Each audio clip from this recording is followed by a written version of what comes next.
কোথায় থাকে? এর কি বাপ মা নাই? এর কি আত্মীয় স্বজন কেউ নাই? মেয়েরা আমাকে প্রচন্ড পরিমাণে লাইক করে বিকজ আমি খুবই রোমান্টিক। এর কি ওস্তাদ কেউ নাই? কোন এলাকায় সে থাকে? তাকে হয় শাসন করেন অথবা তাকে নিয়ে গিয়ে আইনের হাতে তুলে দেন, পুলিশের হাতে তুলে দেন। তোমার গার্লফ্রেন্ড যদি এসএসসি এক্সামিনেশনে ফেল করে ইমিডিয়েটলি তাকে একটা মেসেজ ড্রপ করো। আমি এই ছেলেটাকে যেই মেসেজ ড্রপ বলেন, আপনিও চিনেন আমরাও চিনি, একে আলেমই মনে করি না। নোরা ফাতেহি তার হাজবেন্ড হিসেবে এমন একজনকে প্রেফার করে যে আল্লাহকে ভয় করে। সুবহানাল্লাহ। কিছু কিছু মানুষকে ইদানিং দেখা যাচ্ছে যারা প্রেমের আলাপ ছাড়া কোনো আলাপ নাই, গার্লফ্রেন্ড বয়ফ্রেন্ডের কথা, গার্লফ্রেন্ডকে মেসেজ ড্রপ করার কথা। আমার গার্লফ্রেন্ডকে আমি কিছু ইসলামিক বই গিফট করেছিলাম। আমি বলি কি, যে এমন কথা বলে শুধু মেসেজ ড্রপ করার কথা, ওকে থানায় ড্রপ করেন অথবা ওকে পাবনা পাগলা গারদে ড্রপ করেন। তুফান মুভিতে সাকিব খানকে জিজ্ঞাসা করা হয়েছিল তুই কি চাস। আরে আপনি সিনেমার একটা কথা বললেন যে অমুক সিনেমা এই ঈদে মুক্তি পেয়েছে, আপনি যখন এই সিনেমার নেগেটিভ 4-5টা বিষয় বলবেন, অনেক শ্রোতা আছে এটা ক্লিক করে দেখতে চাইবে যে আসলে হুজুর এটা বলেছে, একটু খুলে দেখি না কি আছে আসলে। তার মানে আপনি উৎসাহিত করেছেন।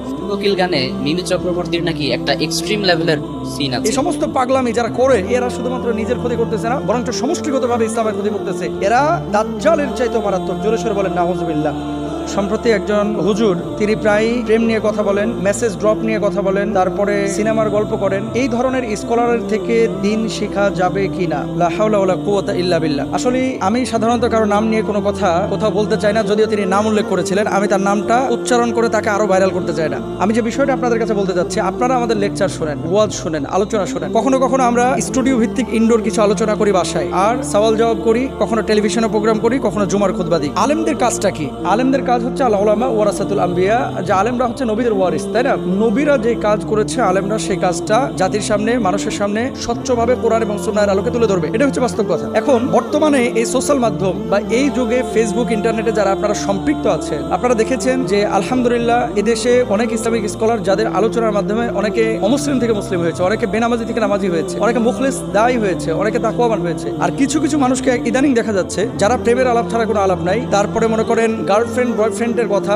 সিনেমার গল্প করা, তারপরে ফুটবলের গল্প করা, এই যে এই ধরনের অনেক বিষয়গুলো তারা বিভিন্নভাবে বিভিন্ন উপায়ে দর্শকদের সামনে, মানুষের সামনে, জাতির সামনে পেশ করছে। আল্লাহর নামে হলফ করে বলছে, আমি 3বার বলতেছি, আল্লাহর কসম, আল্লাহর কসম, আল্লাহর কসম, আজকে ওমরের জামানা যদি থাকতো, তাহলে হয়তোবা যে অপরাধী এইভাবে ইসলামকে কটাক্ষ করছে, হাসির পাত্র বানাচ্ছে, তাকে হয়তোবা ওমর রাদিয়াল্লাহু তাআলা আনহু কড়া শাসনের মুখোমুখি করে হয় জেলখানায় পুরে দিতেন অথবা তাকে কতল করে ফেলতেন। এরকম যারা ইসলামকে তামাশার পাত্র বানায়, যারা এই কথাগুলো বলতেছে, কখনো ব্রাজিলের কথা বলতেছে, আর্জেন্টিনার কথা বলতেছে, মানে কিভাবে, যারা আজকে সকালবেলা তোমরা খেলা দেখেছো, আবার বলতেছে যে গার্লফ্রেন্ডকে মেসেজ ড্রপ করার কথা। আমি বলি কি, যে এমন কথা বলে শুধু মেসেজ ড্রপ করার কথা, ওকে থানায় ড্রপ করেন অথবা ওকে পাবনা পাগলা গারদে ড্রপ করেন।